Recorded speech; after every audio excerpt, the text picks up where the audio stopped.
Hey guys, how you doing? It's Apocalypse here. And when we think of weapon balance, what are your beliefs about it? My beliefs personally are that 5 or 6 titles later, they probably should have got it right, but I personally don't believe they have. So here to discuss this with me is GamerUk. So how you doing, Gamer? What are your beliefs on this? Confirmed. And let's just get this out in the open and vent our spleen. Regarding weapon balance in Black Ops 2, one thing I see is where players Stay are calm and moaning about is focused. regarding the SMGs. And the main problem I have with the SMGs at the moment is there's only 6 weapons in the class. And what happens then, loads of players using probably 1 or 2 weapons out of that class. That's where, and then, everyone's dying because of that same weapon. That's when everyone just seems to be complaining and saying the weapons are not balanced. This gun is too OP. I know a lot of the PDR and the MSMC, a lot of, players are raging about those 2 weapons in particular. I'll almost slightly disagree with you on that, because for me, I personally believe that out of all the SMGs, I can't personally think of one that doesn't really get used too much. Yeah, take today for example. I played a game today. It was on slums. Yeah. It was a game of kill confirmed. Every member of the enemy team had a scorpion, and they had a laser sight, suppressor, long barrel. Everyone had a different kind of scorpion, and Okay. I don't know. For me, I'm finding that the best way to suss out how imbalanced weapons are, and I know people again jump on the bandwagon and say, no, it is balanced, it is balanced. If you believed weapons are now balanced, take a look at the kill feed, and it's MSMC, PDW, Scorpion, MSMC, PDW, Scorpion. Oh, there's a cheeky Remington kill. MSMC, PDW, Scorpion. There's a cheek on. It's like, you're just seeing the same thing over and over. And I agree with what you're saying about the 6, is it 6 submachine guns? Yeah. For me, those are the only ones. And you think overall how many guns there actually are in this game.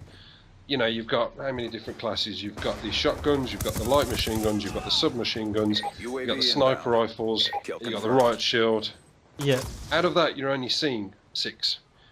Well, one thing you might disagree with me here, especially because you made the video today, and I was thinking of this prior to this video here regarding, like, for example, the light machine class. I know you put a video up today saying people should die the hammer, but if you look at the stats from probably Modern Warfare 3 to this game, the amount of players that use the light machine weapons is not it's not a lot of people really. It's a few that, like yourself, try to branch out, try to look for something different.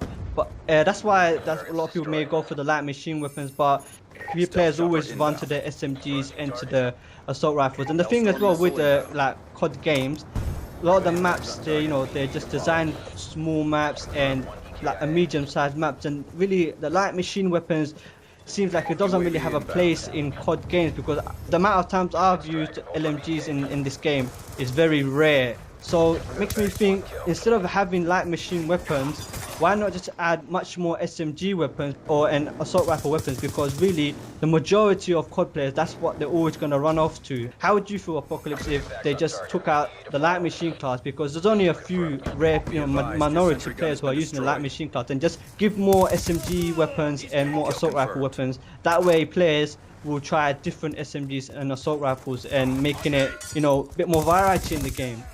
I don't know, because for me, with this game in particular, when I think back to Modern Warfare 2, right? This is as far as I think back. Now, what I always used to do on Modern Warfare 2, it was 2 game types.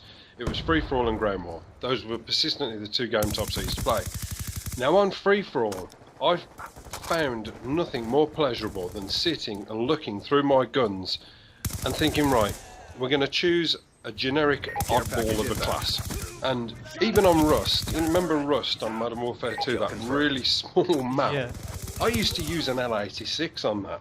Now that L86 was probably the most underrated light machine gun on that game, because it had so much visual recall and things like that. But I would take so much pleasure out of putting that on and literally just destroying and emaciating the enemy and getting a nuke. You can't get a smaller map than that.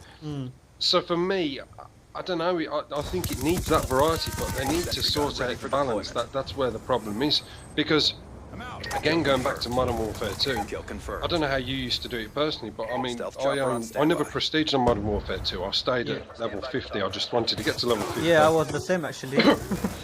And whatever map would get chosen, I think, right, I'm on Wasteland, for example. Yeah. Okay, Wasteland, beautiful. I'm going to put the FAMAS on. I'm going to put the FAMAS with the red dot sight, or the M16 with the red dot sight, Stinger, Ninja, Stopping Power, and Sleight of Hand. Yeah. Not for everybody, you know, a lot of people opted for the sniper rifles. Some people wanted to do the old White Boys 7th Street nuke tube from across the map, let's get a nuke in 20 seconds job. That would be that on there. When it would come down to Favela, Yeah. I think brilliant. MP5, Akimbo 1887s, Marathon. Do you know what I mean? I would have a gun class for each map. If I didn't have that gun class set up, I know what I would put on.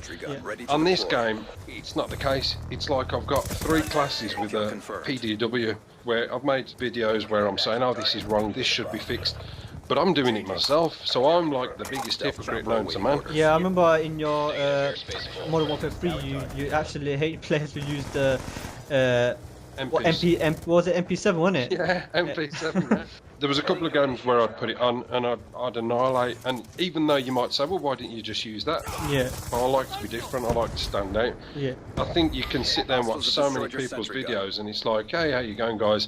Yeah, I'm using the PDW again. You know. Yeah, that's what I wanted to comment to as well, Apocalypse. Do you think because if you even remember like Modern Warfare 2 days and where YouTube wasn't such a big hit and you wouldn't have so much people, you know, going on YouTube, and commentators, they always talk about this is the best weapon to use. And for example, you imagine someone, a big YouTuber who's got like 900,000 subscribers, for example, and he says, guys, you've got to check out this weapon, this SMG here is the best weapon in the game. And then you get so much people, you know, they see that video and they think, yeah, and then they use that weapon. And do you think that's a problem as well, where people are complaining that that weapon is now too OP? I know exactly what you're saying, and I do agree. It probably is part of the problem, but at the same time, it's about the individual having a mind for themselves. I mean, there's only really like 2 or 3 YouTubers who are of large, substantial size that I'm subscribed to. The 2 who are slayers use only submachine guns. Now, that's fine, that's cool. I don't mind watching them, and I watch what they do, and they say, yeah, if you put this with this and use this like that, this will happen. And I always watch it and I think, do you know what? I'm going to try that. I will try it, and it's fantastic. But for me, because I have like that abjectation of choice, I can sit there and say, right, I've done that for a bit. Now I'm going to put this on and try something a little bit different, like the KSG. I mean, I saw a video of somebody moaning that the KSG was too overpowered, and it's like, are you fucking serious? Yeah. Yeah, okay, it's a one-hit kill, but It's a shotgun. it's a shotgun, and it's like so inaccurately accurate. There's no give or take with it. Yeah, but another thing as well I thought about is obviously because you get so much people always complaining about imbalancing, and it seems like Treyarch, they can't get the balance correct. How would you feel if, you know, what they did instead is just make each class, for example the SMG class, all have the same stats, the assault rifle all have the same stats, but in certain situations they, you know, they're better to use. For example, close quarters, you know, you definitely would want to use the SMGs or the shotguns. But when it comes to mid to long range, you know, that's where the assault rifles should be hands down better than the submachine classes. This is it. This is exactly, you're absolutely on the money with that, because okay, you could say, yeah, but they're no good at long range. That's all right, stick a long barrel on it. There you go, you've all of a sudden got an SMG and you've got an assault rifle in one fell swoop. I've said this before, if they take out the assault rifles, if they take out God knows what else, the light machine guns, how long would it take before somebody goes, Jesus, there's no light machine gun class, how long has this been like this? Yeah. You know? Yeah. I don't know. So where do you think Treyarch could improve on, like, to make it more balanced and, you know, more variety? Pros and cons. It's like have a pro about a weapon. Like I said, the L86 in Modern Warfare 2, the fire rate was absolutely stupid on that gun, but if you had to shoot somebody at long distance, it would just jump and jerk about like a, you know, an alcoholic with the DTs the day after. You know, the shakes on it were so bad. If you looked at something like the AUG, again another light machine gun, absolute pinpoint accuracy at distance, but the magazine size was very small on it. Vector, massive high fire rate, long distance without a suppressor on, you'd struggle, and so on and so forth. You could pick something about everything. So Yeah, I think that's just covered just about everything, hasn't it? Yeah, for this topic, man. But yeah, okay, guys. So I hope we've answered one or two questions there that maybe you've been sort of wanting to hear, or maybe there's something you want to get off your chest as well. So if there is, leave a comment in the comments section. And don't forget to check out GamerUk's channel and possibly subscribe, because particularly if you're a Battlefield 3 player, he covers just about every angle. And on that note, take it easy, and I will see you later. Apocalypse done.